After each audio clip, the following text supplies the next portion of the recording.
जय श्री राम।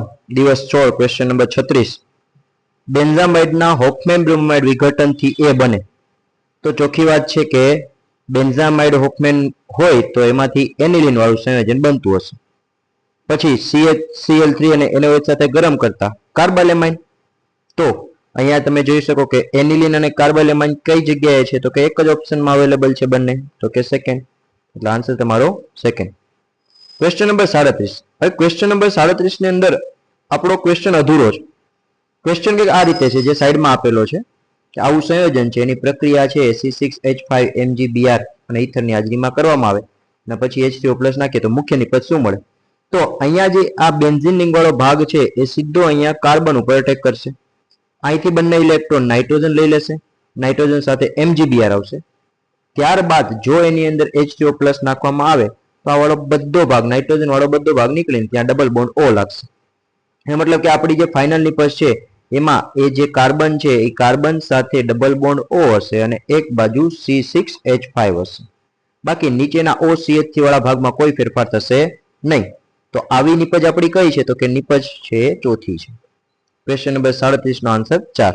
ચલો question number 38 શું કહે છે ક્વેશ્ચન 38 આલ્કાઇલ હેલાઇડના એમોનોલિસિસ બાદ NaOH દ્રાવણ સાથેની પ્રક્રિયાનો ઉપયોગ કરી પ્રાથમિક દ્વિતીય તૃતીયક એમાઇન બનાવી શકાય છે।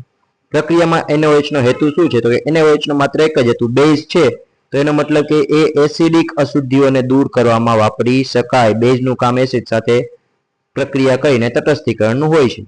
ચાલો ક્વેશ્ચન નંબર 39 શું કહે છે ક્વેશ્ચન 39 આપેલી પ્રક્રિયામાં નિપજ શું મળે તો અહીંયા ચોખ્ખી વાત છે ડાયઝોનિયમ ક્ષાર X આપણો શું બનશે તો કે ડાયઝોનિયમ ક્ષાર N2+Cl- અને A તો કે આમાં તમે H2O ઉમેરો ત્યારે એમાંથી છે ફિનોલ બની શકે।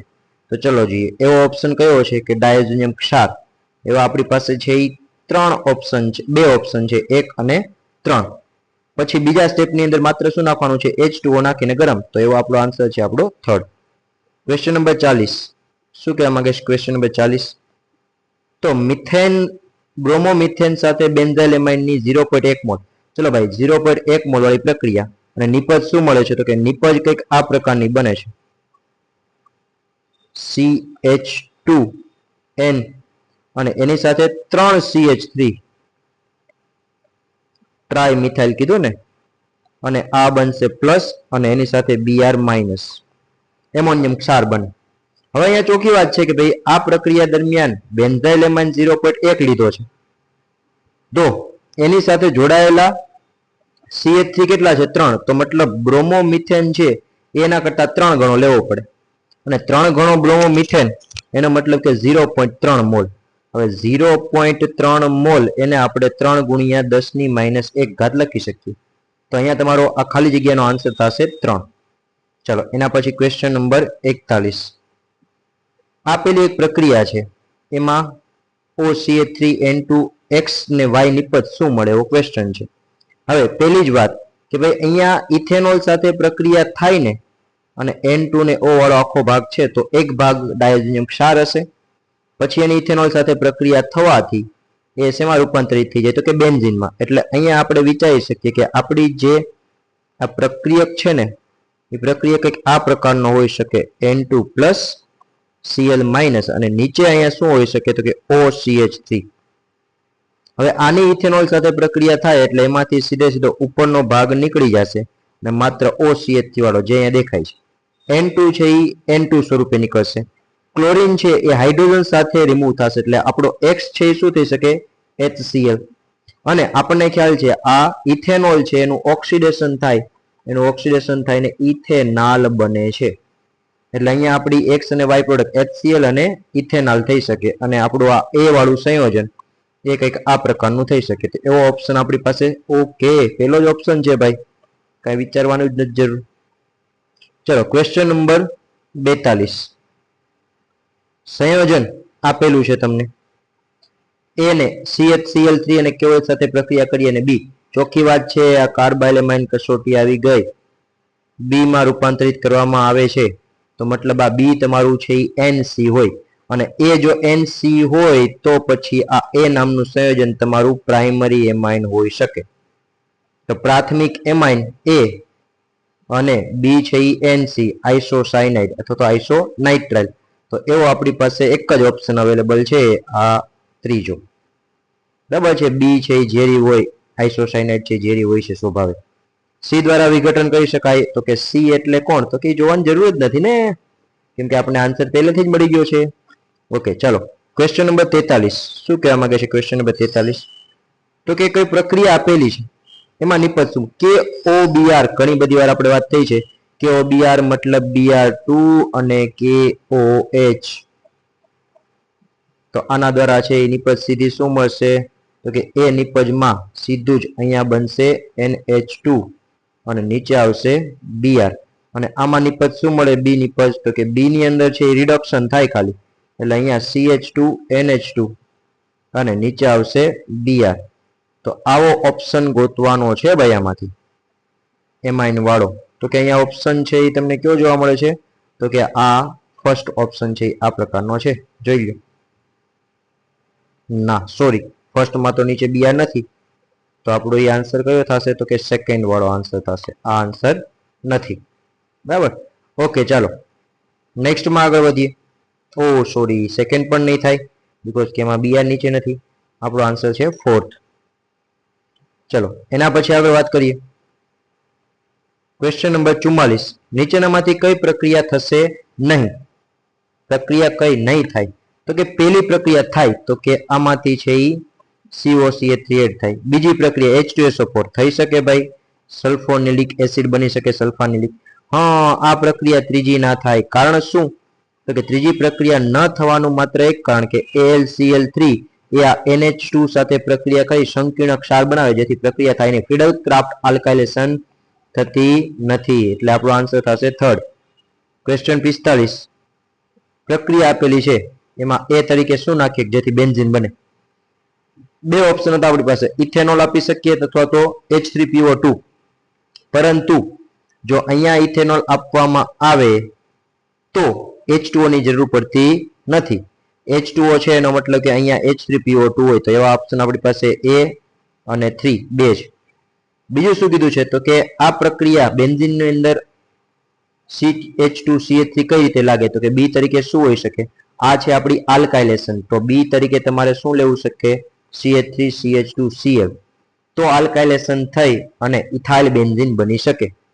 તો આપણી પાસે 1 અને 3 માંથી એવો ઓપ્શન કયો છે કે જેમાં CH3CH2Cl હોય, તો કે ઓપ્શન 1. એટલે આન્સર થશે ફર્સ્ટ. ક્વેશ્ચન 46. ગેબ્રિયલ થેરાઇડ સંશ્લેષણનો ઉપયોગ એરોમેટિક પ્રાથમિક એમાઇન બનાવવા માટે કહી શકાતો નથી. સાચી વાત છે, કમ્પ્લીટ સાચી. એલિફેટિક એમાઇન જ બને નથી. કારણ શું હતું, તો કે કારણ એક જ હતું કે કેન્દ્રાનુરગી હુમલો એ એરાઇલ હેલાઇડમાં થઈ શકે નહીં. મતલબ કે એરાઇલ હેલાઇડમાંથી Cl ને દૂર કરવો મુશ્કેલ છે. તો રીઝન પણ સાચું છે, એટલે આપણો આન્સર થશે થર્ડ. બંને છે એ સાચા છે, અને આર એ પાછું એનું સમજૂતી પણ છે. ચલો ક્વેશ્ચન નંબર 47. નીચેની પ્રક્રિયાની મુખ્ય નિપજ શું થઈ શકે? અરે ભાઈ, આ SOCl2 એ અહીંયાથી OH ને હટાવીને ત્યાં Cl લગાડશે. પછી આ CH3OH છે ને એમાંથી આ ઓક્સિજનની લોન પેર કાર્બન ઉપર અટેક કરી અહીંયાથી Cl હટાવશે અને અહીંયાથી હાઇડ્રોજન એટલે HCl રિમૂવ થશે. આ ઓક્સિજન સીધો કાર્બન સાથે જોઈન્ટ થાય. એનો મતલબ એવો થયો કે આ COOH વાળો જે ભાગ છે ત્યાં શું જોવા મળશે, તો કે ડબલ બોન્ડ O, પછી આ ઓક્સિજન અને CH3 આટલો ભાગ છે ત્યાં જોવા મળશે. મતલબ એસ્ટર બની જશે. અહીંયા બધામાં શોર્ટમાં એને CO2 CH3 લખેલું છે. બીજું તો કે આ જે ઇથેનોલ છે એ ઇથેનોલ એ સ્વભાવે એસિડિક હોય છે, બરાબર છે. એટલે અહીંયાથી જ્યારે H ઉત્પન્ન થાય ને અહીંયાથી Cl એટલે બાય પ્રોડક્ટ સાથે સાથે HCl નીકળવાની છે. હવે HCl છે એ બેઝ સાથે જોડાઈ શકે, એટલે NH2 અહીંયા પણ છે ને અહીંયા પણ છે. પરંતુ આ નાઇટ્રોજનની લોન પેર છે ને એ એરોમેટિકતાનો ભાગ હોવાથી એ HCl સાથે જોડાશે નહીં. અને આ જે લોન પેર છે નાઇટ્રોજનની, એ લોન પેર એ લોકેલાઇઝ લોન પેર છે, અને લોકેલાઇઝ લોન પેર હોવાના લીધે છે એ વધુ બેઝિક હોય. તો HCl માત્ર અહીંયા જોડાઈને રહેશે. તો આપણી નિપજની અંદર NH2 સાથે HCl હશે અને અહીંયા છે એ આટલો ભાગ હોય એવો ભાગ જોવાનો છે. આ પહેલો ઓપ્શન નહીં આવી શકે, કેમ કે એમાં અહીંયા પણ HCl આવી જાય છે. બીજા ઓપ્શન, તો કે બીજા ઓપ્શનમાં ક્લોરીન વધારાનો આવી ગયો, એ પણ નહીં આવી શકે. ત્રીજો ઓપ્શન તો કે ત્રીજા ઓપ્શન ની અંદર છે એ સાચું આવી શકે એવું લાગે છે. બે જગ્યાએ આ પાર્ટ જોવા મળે છે. આપણો આન્સર થશે થર્ડ. ક્વેશ્ચન નંબર 48 શું કહે છે? નીચેનામાંથી કયું વિધાન પ્રાથમિક એલિફેટિક એમાઇન માટે સાચું વિધાન નથી? પ્રાથમિક એમાઇનમાં આંતર આણવીય સુયોજન દ્વિતીયક એમાઇનમાં આંતરાણવીય સુયોજન કરતા ઓછું હોય છે. ખોટી વાત છે. આંતરાણવીય આકર્ષણ બળ આમાં વધુ હોય પ્રાથમિક એમાઇનમાં, કારણ કે એમાં NH2 સમૂહ તો ડબલ બોન્ડિંગ થઈ શકે, હાઇડ્રોજન બોન્ડિંગ ડબલ હોય. તો પેલું જ વિધાન ખોટું છે, બાકી જોવાની જરૂર નથી. હવે આ બીજા વિધાનમાં કીધેલું છે પ્રાથમિક મિથાઇલ એમાઇન સિવાય બાકી બધા એમાઇન છે એ અનુરૂપ આલ્કોહોલ આપે. સાચી વાત છે, નાઇટ્રસ એસિડ સાથે પ્રક્રિયા થાય ત્યારે મળે જ છે. એટલે બાકીના બધા વિધાન સાચા છે, પેલું જ વિધાન સીધું આપણને મળી ગયું છે, ખોટું છે. ચાલો ક્વેશ્ચન નંબર 49 પ્રક્રિયા શું આપેલી છે? તો કે CH3CO CH3 P મુખ્ય નિપજ શું મળે? હવે અહીંયા ખાસ ધ્યાન એ રાખવાનું છે કે ભાઈ આ પેલા નાઇટ્રોજનની લોન પેર જ ખાલી આની સાથે પ્રક્રિયા કરી શકશે. આ નાઇટ્રોજનની લોન પેર ઓલરેડી આ બાજુ કાર્બોનિલ સમૂહ સાથે છે એ સસ્પેન્શનમાં હોવાથી એ આની સાથે પ્રક્રિયા કરતી નથી. એટલે આપણું જે એસિટાઇલેશન થાય છે એ માત્ર ને માત્ર આ નાઇટ્રોજન ઉપર થશે. એટલે એ નાઇટ્રોજન ઉપર COCH3 જોડાશે, નીચેવાળા ઉપર જોડાશે નહીં. એટલે આ ખોટું. અહીંયા નીચે જોડાવાનું છે એ તો તદ્દન ખોટું છે. અહીંયા ક્ષાર બને છે તો ક્ષાર વાળી વાત પણ તદ્દન ખોટી છે. વૈધો એક જ ઓપ્શન ચોથો કે જેમાં ઉપર આ જોડાયેલ છે, નીચે કોઈ ચેન્જ આવતો નથી. એટલે આન્સર થશે ફોર્થ. આજનો last question, question number 50 K2Cr2O7. તો K2Cr2O7 પ્રબળ ઓક્સિડેશન કરતા છે તો એ ફિનોલ ને છે એ ક્વિનોનમાં રૂપાંતરિત કરે તો પછી આપણી પાસે એનિલિન છે તો એનિલિન ને પણ ઓક્સિડેશન કરી અને ક્વિનોનમાં રૂપાંતરિત કરશે. તો ક્વિનોન તરીકે આપણી પાસે આ એક જ છે ને આને કહેવામાં આવે છે ક્વિનોન. અહીંયા આપણા 50 MCQ